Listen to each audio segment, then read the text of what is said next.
It's over. Nintendo has won. The Yuzu emulator has been taken out, Citra along with it. The developers will not be allowed to continue developing Nintendo Switch emulation software. They are finished. And with them are the PC Master Race. The people who would openly go on 4chan or YouTube or X or whatever and brag about playing games early, right? We saw this as recently as with Unicorn Overlord. The last time I went on 4chan ever, it was about people bragging about how they were playing Unicorn Overlord early. I know people in the community, Joe from Seattle, who was openly taking sponsorships from Atlas while planning on emulating the game on PC. Unicorn Overlord, of course, it did not get an official release on PC. So he would have to emulate the Switch version, and most likely he was intending on pirating it. A game that he took money to shill, right? 3DS emulation. Citra was the de facto 3DS emulator. It was the most relevant. I believe it was the most successful. It was the one that I think kind of spearheaded the whole 3DS piracy scene. But now that it's gone, people are going to have trouble finding another emulator that runs as well, right? This older platform, the 3DS, this legacy platform, is no longer going to be supported by the Yuzu developers, right? What happened? You know, I thought that Nintendo didn't have a case. I was assured by YouTube lawyers, right, the Twitter legal team, that nothing Yuzu did was wrong, that Nintendo was filing a frivolous lawsuit, that emulation was completely legal, right? And yet somehow, in less than a week, Nintendo has completely taken out the company. They've taken out their business. They've taken out their Patreon. Like, you can't even download Yuzu and Citra anymore off of their website. It's all been taken down. It's over, right? The reality of the situation is far different than the emulation shills want you to believe, right? Yuzu, we're getting we're getting we're getting games up and running early, right? By breaking into Nintendo servers, right? Breaking encryption, getting past like the DRM, right? The anti-piracy measures, doing all of this stuff to ensure that emulation was successful, right? To appeal to a certain demographic of people, to appeal to pirates, right? Because if you take away the early access, if you take away the whole getting games for free thing, if you take away like all of that, the reality is emulation is not superior to the original hardware. Buying and paying for the game legitly.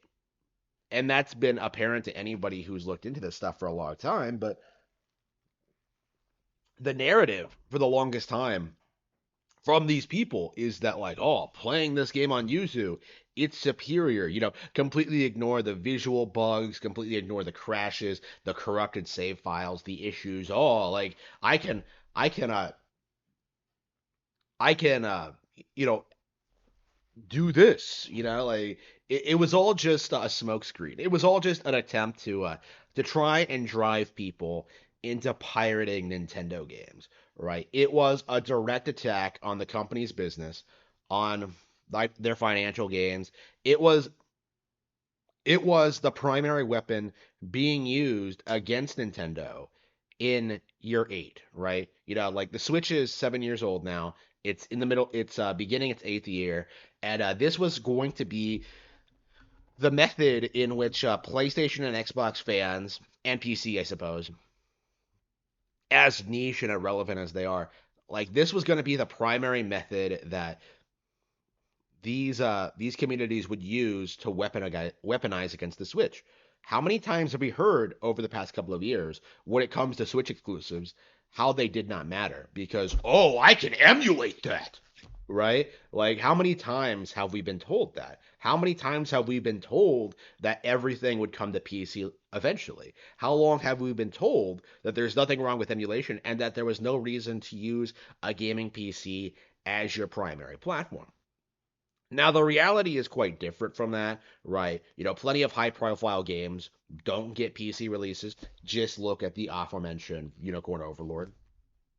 But when you see just how desperately the community has been to legitimize emulation, how much they've been trying to defend it, how much they've been promoting it when it comes to Nintendo consoles. Like, curiously, you don't see people like trying to preserve games on PlayStation or Xbox, probably because nobody wants to play them. But when it comes to Nintendo software, like, yeah, there is like a legit arms race to get this stuff up and running as soon as possible. It doesn't matter whether it takes 1, 2, 5, 10 years. Like, these guys are always going to be claiming that their PC versions of these Nintendo games are better than the Nintendo ones, right? But now that's no longer a factor. Now we have a legit example of a high profile emulator, the biggest in the scene, the one behind 3DS and Switch emulation being taken out in a matter of weeks, right? We have a bit more precedent for Nintendo going after emulation, for going after piracy. Now, for anyone who isn't a complete retard, right? This outcome was obvious, right? Even people who were shilling for Yuzu, people like Mutahar, like, they knew what was going to happen. They knew there was no justification for emulation. They knew there was no legal support for it. They knew what they were doing was illegal, but they didn't care, right? Because so much of their business, so much of their channel, right? So much of their channel growth, it is it is reliant entirely on piracy. It is reliant entirely on doing things that like no legit video game journalist would do. And in this case, it is promoting piracy. It is promoting emulation. It is promoting mods. It is promoting not supporting Nintendo hardware. It is pretending that Nintendo is an anti-consumer company for preventing piracy, right? That is something you're seeing right now, is that people are going out there trying to convince you that somehow taking down the Yuzu emulator is anti-consumer, right? That is the buzzword that's been thrown around about Nintendo in recent years, but the reality is Nintendo's always been the most pro-consumer company, and that's always been obvious for people, actual enthusiasts, right? Like, you don't see microtransactions, you don't see loot boxes, you don't see any of the other toxic practices that have been permeating the rest of the industry. Like, you don't even have a partnership with Sweet Baby Incorporated, right? They're not Valve, okay? Meanwhile, you have people like bending over backwards to worship like essentially every other company in existence. Blizzard, Valve, Bethesda, Obsidian, Larian, FromSlop, right? All of these companies that just get endlessly worshipped, right? Just compare like how Elden Ring was treated compared to Tears of the Kingdom, right? Elden Ring fans, they did not openly advocate for pirating Elden Ring the way that like emulation enthusiasts were shilling for Tears of the Kingdom to be emulated, right? Like, it was not that prominent. And a big reason for that is like Elden Ring is simply not as popular as Zelda. It never will be, but at the same time, there was a coordinated attempt to try and mitigate the success of this game, right? We saw this last year with people saying it was the same thing all over again, that it wasn't that popular, that it wasn't talked about, that it wasn't going to sell that well, that it hasn't sold all that well, that 20 million units somehow is a bomb in the eyes of the community, right?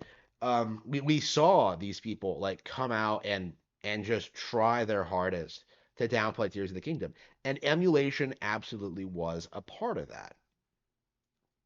right? Like that was a major cornerstone of their argument. It was that like, oh, you can just emulate this on PC and have a better experience. Like this, Nintendo needs to put out new hardware now, right? Like it was just an attempt, like everything else, to keep the discussion around Nintendo software and hardware negative, right? And now that is no longer a factor. Now Nintendo has taken an epic W and is well on their way to establishing a Nintendo monopoly in this industry, right? They were already going to do that. I would argue they have already have done that. But right now we're seeing a lot of coping and seething from people who are vehemently anti-Nintendo. Like, oh, the mobile gacha games make more money. Oh, PC gaming is becoming more and more popular. Emulation. Like you have all these people shilling all these weird proprietary products. Steam Deck. Remember when Review Tech USA released that video, like claiming that the Steam Deck would be bigger than the iPhone, right? It's the most important product since the iPhone, right? Like, oh, the Steam Deck is gonna take off in Japan, right? It's gonna be the biggest thing ever there. It's gonna put the Switch in its grave, right? You seriously had people like trying to tell you that the Steam Deck was successful, the PlayStation Portal was successful, that like that that emulation is successful, right? That it's legal, really. Like you have all these people like just shilling any and all alternative products simply to ignore the reality that Nintendo's are the most viable, right? They're the most affordable, they're the ones that are most fun to play, they're the ones with the best software, and that's not going to change anytime soon, right? Again, like the whole emulation thing, like the reason for it was because it was being commonly accepted by the community that Nintendo put out the best software. And the emulation narrative, that was simply an attempt at mitigating it. That was an attempt at trying to convince people that, like, oh, you don't need that inferior Nintendo hardware to play Nintendo games. You can just do it on your PC. Completely ignoring the fact that that's illegal, right? Trying to downplay the fact that it's illegal, right? That is the current situation, right? Is Nintendo has made an epic move against Yuzu, something that people genuinely believed would not happen. And I do think I want to leave off on the fact that this isn't going to be the only situation in which this happens, right? One of the biggest situations, one of the biggest narratives that have propped up this year in regards to the Power World thing, people legit are coming out saying that like, oh, if Nintendo has a problem with Power World, if it actually plagiarized Pokemon, why don't they just file a lawsuit? It would have happened already. Yuzu has been pirating games for like years and years, right? Nintendo is building a case against them, right? They're building an ironclad case that cannot be disputed by the lawyers, right? They're getting a case together, they're getting their evidence, they're getting they're documenting exactly what Pal World did, what Pocket Pair did, what Microsoft, Xbox, what the YouTube shows did. Like they're going after them, right? The process has clearly started, right? But much like what Yuzu happened, the uh, the lawsuit is going to be swift. It's going to be effective. It's going to be taken out in very short order once it's actually served, right? That is my belief, right? And I'm sure there are other examples of other people that are like trying to mess with Nintendo and their properties. I'd never even heard of Gary Bowser when he was arrested. Like I never even heard of that. But it's becoming more and more common that these people that the emulation community is relying on to shield their products, to keep themselves relevant, to keep the narrative going, to keep Nintendo games off of Nintendo hardware, like these guys are slowly but surely getting taken out. And more, it's becoming apparent that it's happening more often, right? There is simply nothing the community can do can, to stop what's coming. Emulation, not just piracy, is going to be made completely and utterly illegal. And there is nothing you can do to stop it.